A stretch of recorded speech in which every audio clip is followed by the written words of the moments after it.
Hello, I'm Richard, I'm Gary.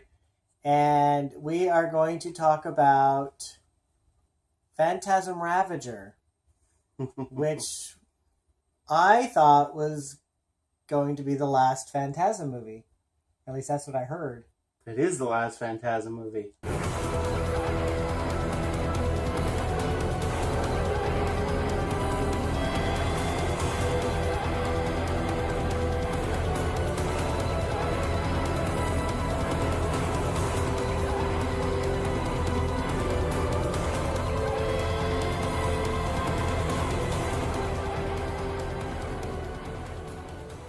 Well, It had no ending. it's supposed to be the last movie, but it doesn't end. And that's kind of the disappointing part. Is I was really hoping to get some kind of resolution with the story, and there isn't one, unfortunately. And that's just wrong. After what? This is the fifth movie. Fifth movie. Fifth movie, and after all these years, it should have had some kind of resolution. It should have ended. It should have just ended it. And especially since the Angus Scrimm who played the tall man has passed away, there's no way of doing another Phantasm unless they try to use him in CG format. Right. And honestly, Reggie is too old to be the action hero. Yeah, Reggie's getting up in there in the old age, and yeah. To be believable anyway. Well, basically, the story goes that it supposedly takes place right after Phantasm Oblivion, where Reggie goes to the tuning fork or the dimensional fork, but we don't see what happens in that. It just starts with him walking in through the desert. So he assumes that Mike is dead, and so he's just making his way back to civilization, and he's walking on the street, and some guy pulls up in Reggie's car, and Reggie's able to get his car back. So he gets his car back. He starts driving. The Sentinel orbs chase him, and so you have this chase scene with the Sentinel orbs and Reggie. And that was ridiculous. And shooting the Sentinel orbs in the air with his gun. And the Sentinel orbs don't look as great anymore because now they're just completely computer generated. And I think this was the first time they actually had the orbs flying in outside. Because I think on all the other movies, the orbs were inside a place, inside some which probably was building, allowed them to something. Do practical effects with a physical orb. That now with CG, you probably we can go outside, but they don't look right. And it was really ridiculous seeing Reggie trying to drive and shoot behind him. Yeah. At the orb, it's at like these small orbs. They're difficult what the hell? to hit anyway. And then as he's driving, suddenly there's a scene that cuts to him being pushed out of a wheelchair by Mike, and he pushes Reggie in a wheelchair, and they sit down, and they start talking, and Mike tells Reggie that he has dementia, and so he's at this home for old people, and asks him to continue telling his story. So he continues to tell his story. So we cut back to Reggie driving in his car again. And then he helps a woman who's stranded at the side of the road, goes to her cabin, and he, of course, tries to get it on with the girl, but the girl turns him down. I thought that was hilarious that he even stopped for her, because the pattern has been that the girl is usually I don't, what's the word? A shapeshift of the tall man. So the first girl who gets picked up in the first movie is the tall man, and then that seems to happen again in the later movies. you would think Reggie would learn, I can't pick up girls.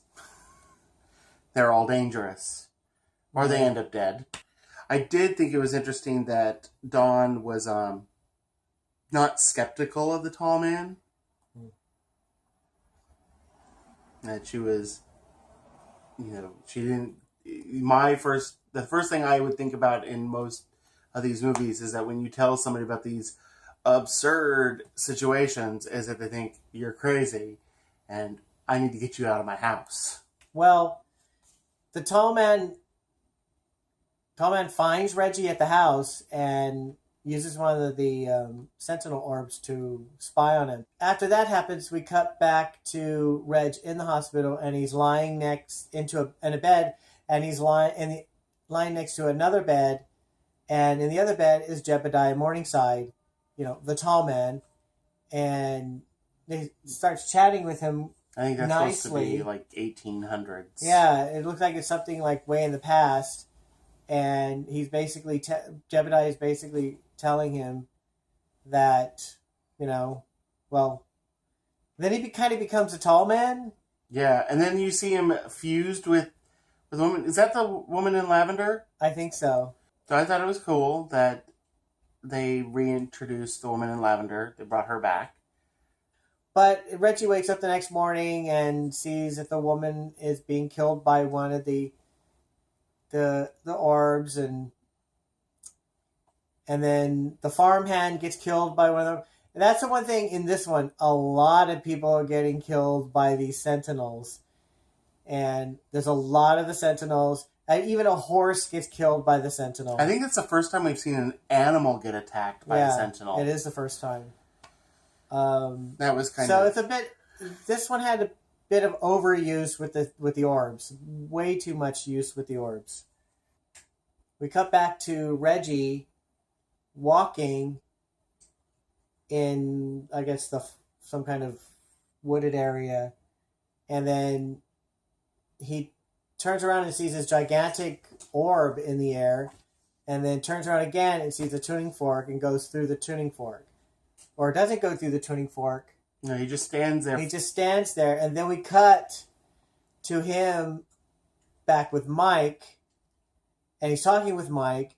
But then Mike disappears. So he's looking around, and then he stands up, and then he sees the tuning fork. So he approaches the tuning fork. It's like two different dimensions or two different realities.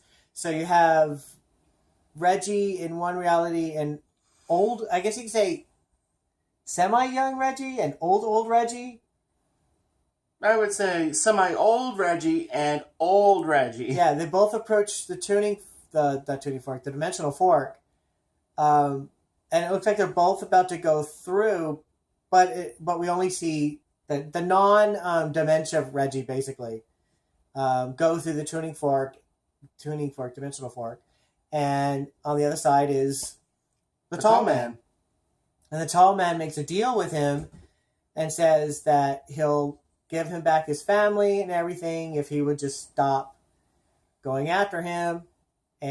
But Reggie wants Mike and Jody back, and the tall man says no. So he says, but you need to make a deal, and you need to make it quick.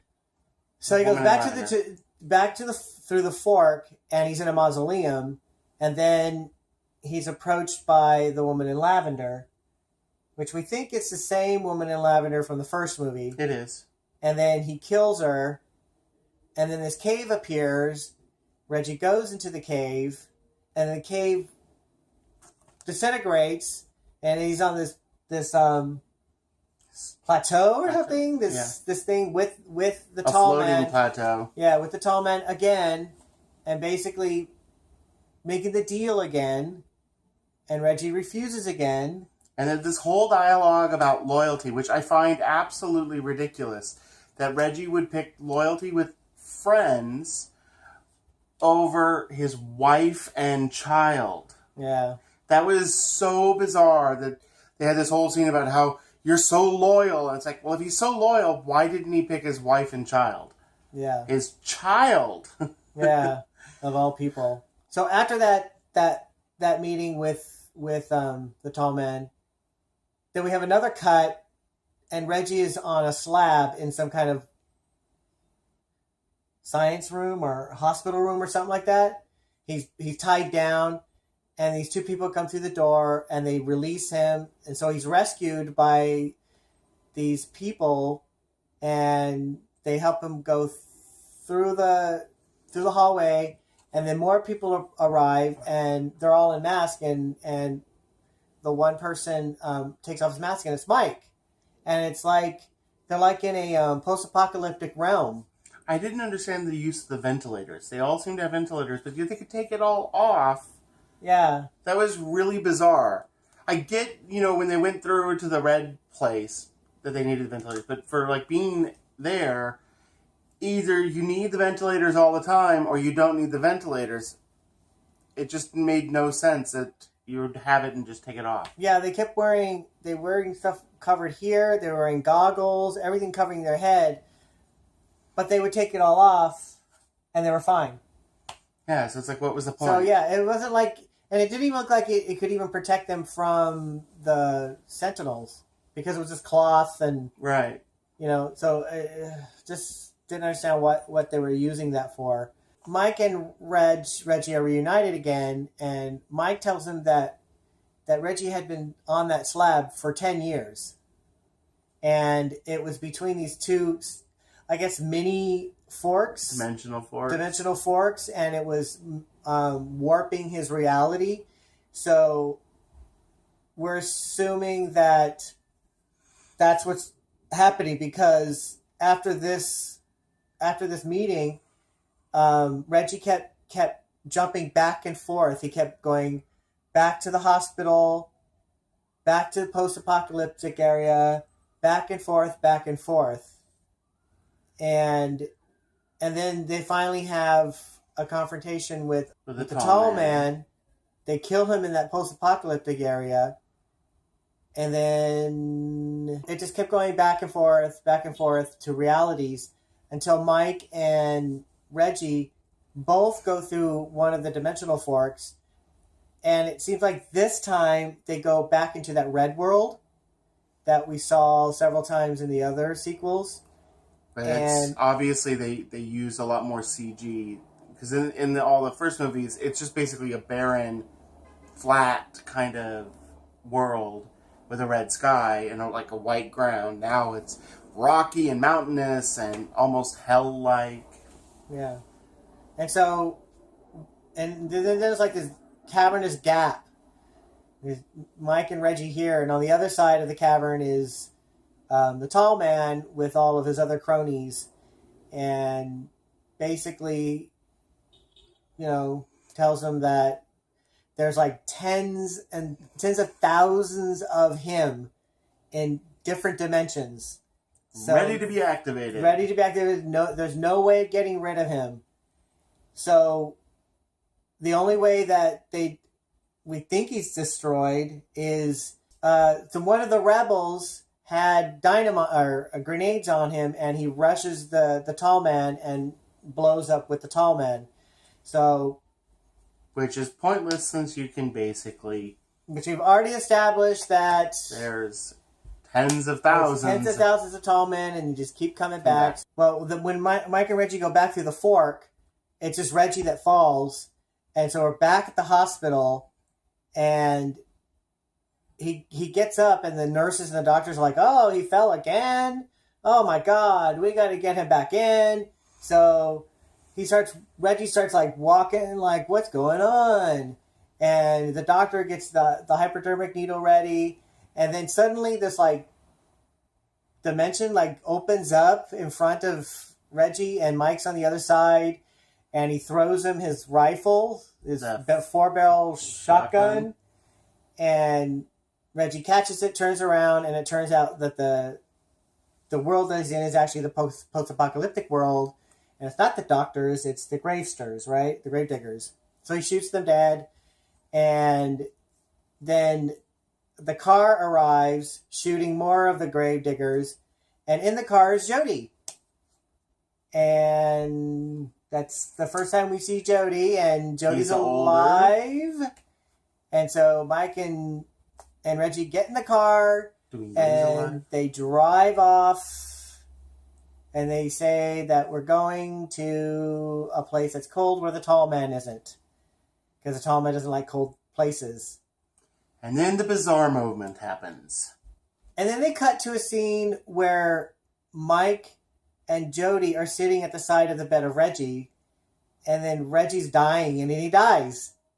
Well, in this reality, he didn't die. The post-apocalyptic world, he didn't die. They just continue driving. And then we get credits, short credits, and then we cut back, and one of the rebels goes through the dimensional forks into the desert, and up, and Rocky from Phantasm 3, right? Mm-hmm. Yeah, Phantasm 3 helps him. So that was a pleasant surprise that they brought her back. And then those two get in the car with Reggie and Jody and Mike, and they continue driving. And in the horizon, you see it's all red with giant orbs in the air, and it's like they said they wanted to go someplace cold, but they're heading towards the red area with the orbs and stuff. And that's the end of Phantasm Ravager, which is very frustrating because I wanted the movie to end and I wanted to have a satisfying ending, and now it's not going to be ending. So it was really disappointing with this. And what was really interesting is at the end of the credits, or during the credits, they were showing scenes that were not in the movie. And it looked like a lot of action sequences. And it was like, what is going on? It was like they were still fighting. And, I mean, there was lots of explosion. It was pretty fascinating. It was like a whole other part of the movie that they just decided not to use. And just put it at the end of the credits. It was I didn't get that. I don't know why they did that. You know, the whole story about the tall man having taken over the world and spread some kind of virus that makes people's heads explode. And that's why it's a post-apocalyptic world, because most people are dying. And that was just really bizarre, because before he was just digging up dead people and taking them to the red world. I thought he was looking for slaves for some purpose. But now it's just like he wants to take over Earth, and he has these giant orbs, and it just didn't make any sense whatsoever. And the cutting back and forth through different time periods was kind of disjointed, and so they completely decided to ignore what they did with the first movie. Is basically what they did, and come up with a whole new idea. Yeah, that was the other problem I had with this. Is it went from being kind of like gothic horror, kind of atmospheric, to being some kind of post-apocalyptic war zone action movie. It's like that. That's what it felt like they tried to do. It was kind of like they were trying to be Mad Max in a way, you know, in the post-apocalyptic world and fighting, and it was, you know, they were almost dressed that way too, you know, and the car was souped up with these machine guns on the side and the grate on the front, and everything, yeah. It's almost like they had another idea and tried to run with it and just didn't follow through. And that's what I'm thinking, because, like I said, all the action sequences at the credits just looked like that was the action movie they were looking for, and just didn't do it. I know I made the comment with the first movie that it felt like it was disjointed. This movie took that to a whole new level. It was completely all over the place. Didn't feel connected. It was like a whole bunch of little things that just didn't seem like they fit to each other. But you said that you had read that they started it as a web series. But they never aired it as a web series? It never aired as a web series. So they were filming it as a web series, and they got enough footage to just create a movie. Well, what you probably could just say with any web series is just put enough scenes together, you can make a movie. Right, and so it's obviously they were thinking episodic. Yeah. And so it's disjointed like that. Then, because if you're thinking web series, you could tell the acting was like a web series. Yeah. The delivery was so half-assed. I do have to say I liked the fact that They did give us more information about the tall man and where he comes from, and the fact that we now know that there are so many of them. But like I said, that just ended up making this whole movie pointless. Because how are you going to defeat him? Is this just basically going to be it's just never going to end? Yeah. I would have liked a little more understanding of what he actually planned to do. I'd like to understand a little more about how he became the tall man. That's the thing that we never get answered. How he became the tall man. All right. Well, that's our take on Phantasm Ravager. Unfortunately, it doesn't end well. That's it for the Phantasm movies. Till next time. Bye. Bye.